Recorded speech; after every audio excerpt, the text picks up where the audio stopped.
refrigerio, en el momento de tranquilidad, o comprenderemos que es el momento de entregar nuestras almas y vidas al Señor, no por un acto de buscar la salvación, sino porque tenemos salvación, porque reconocimos a Cristo como nuestro Señor, es que ahora podemos entrar a esa nube, escuchar directamente los planes de Dios y lo que nos toca, y en lo que nos toca llevarlos a cabo.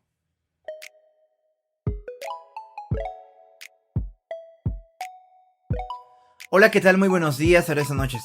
Mi nombre es Kev, y desde algún lugar de la Ciudad de México te doy la bienvenida a este espacio llamado Leamos Juntos, donde recorremos las enseñanzas de Cristo a través de sus evangelios, concretamente con el Evangelio de Lucas. En la sesión anterior platicamos de cómo Pedro confiesa a Jesús como el Cristo del Dios viviente, y cómo esta declaración tiene implicaciones prácticas para su vida.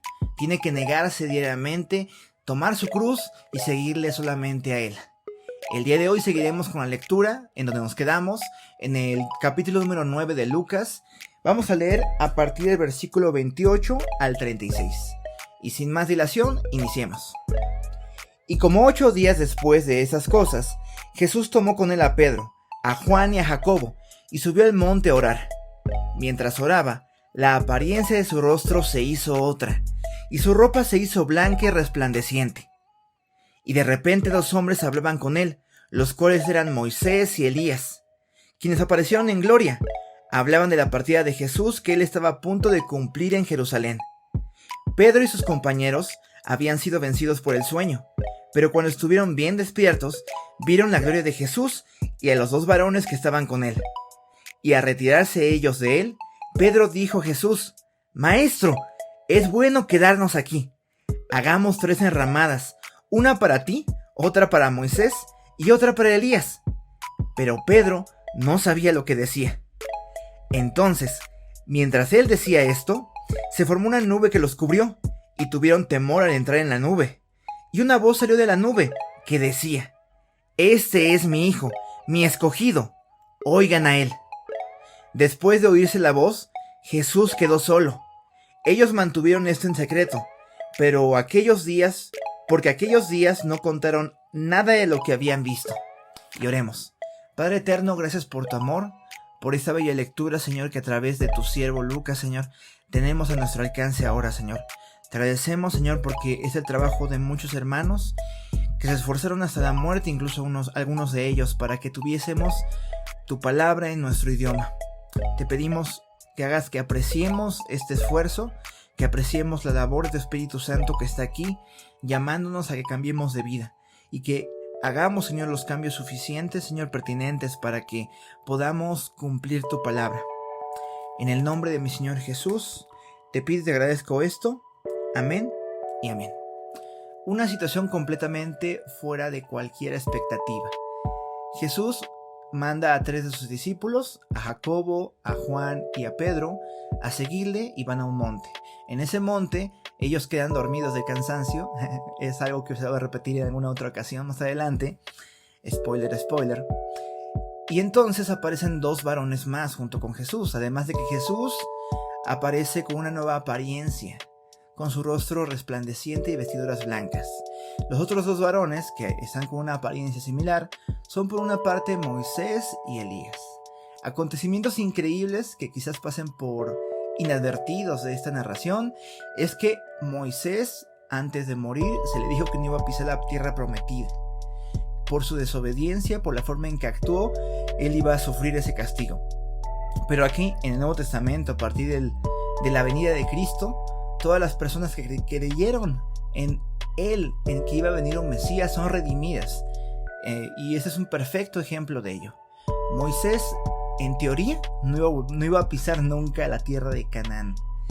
Y ahora la está pisando. Ahora está pisando esa tierra donde fluye leche y miel.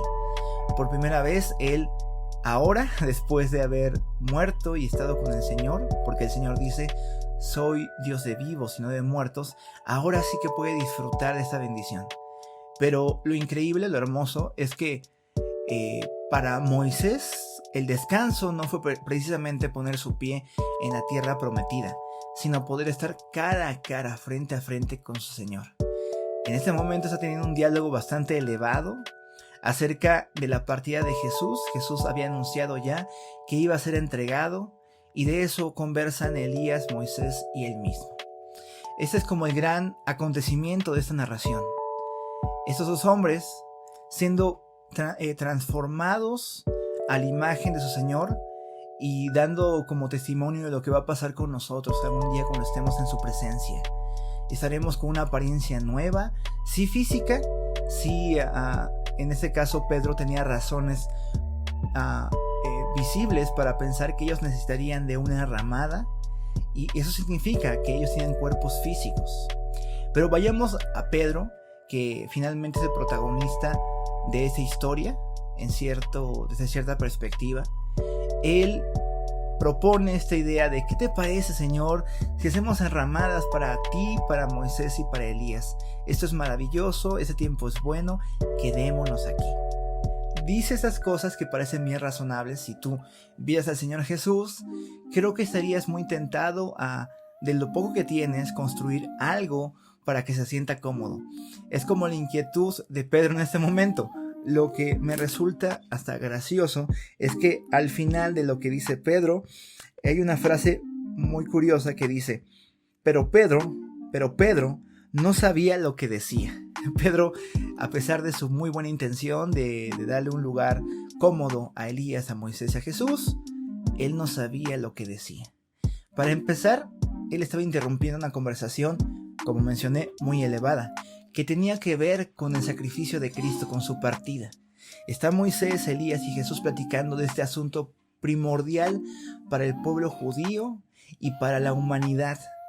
Muy pronto llegarás a Jerusalén y entregarás tu vida por todos nosotros, en rescate de todos nosotros. Es el momento que no sabíamos, que esperábamos y que necesitábamos, pero que nuestra alma anhelaba.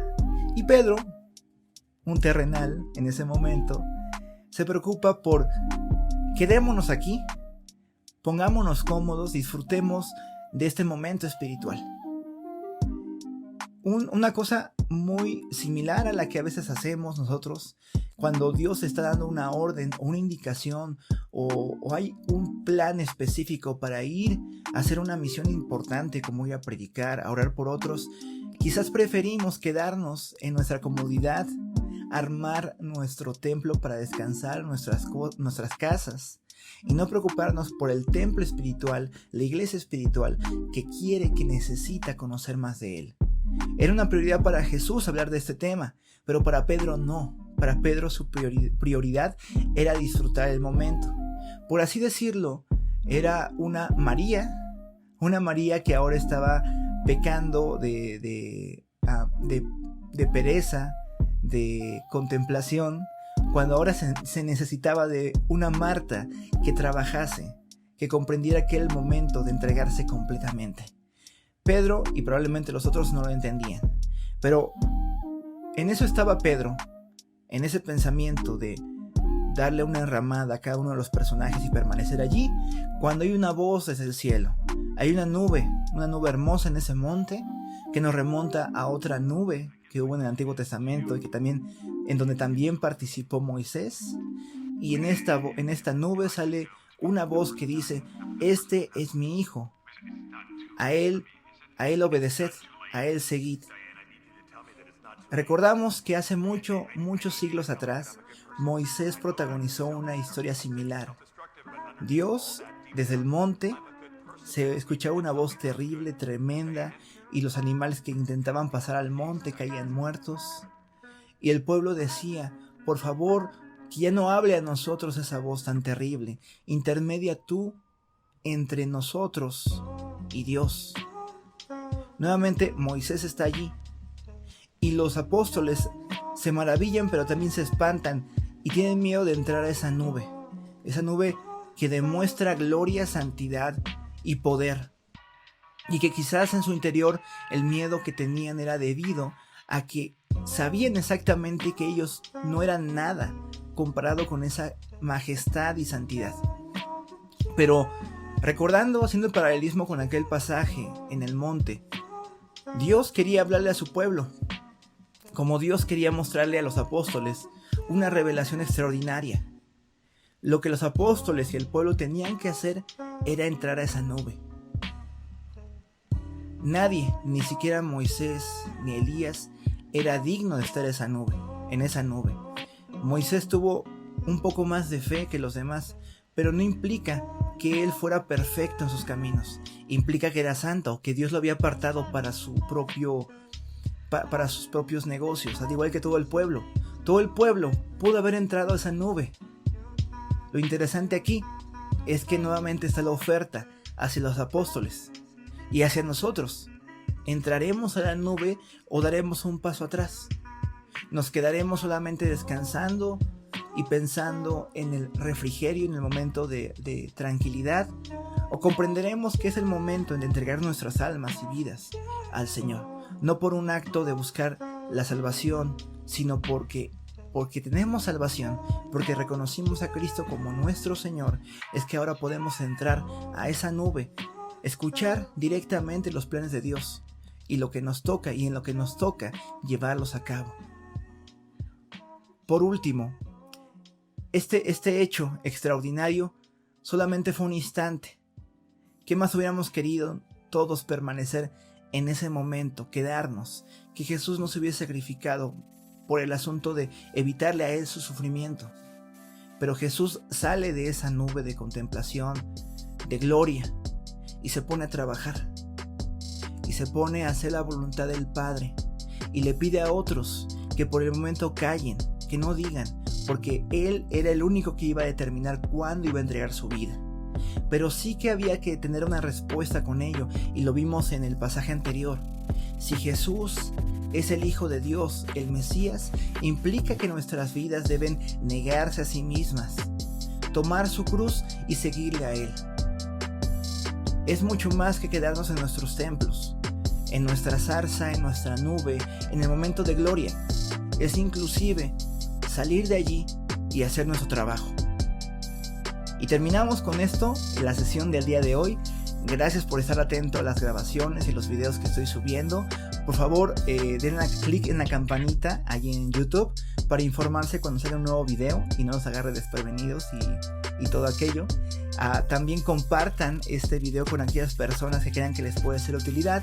Y por qué no, también coméntenme qué les ha parecido este pasaje, qué les ha mostrado Dios a través de él, qué cosas que no he mencionado ustedes me quisieran aportar, y también sus críticas también a la forma en que expongo y estudio y leo este pasaje.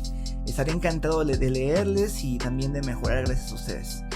Sin más por el momento, se despide de ustedes Kev, de Kev FM, recordándoles que donde hay tinieblas, la luz brilla más. Cuídense mucho y hasta luego.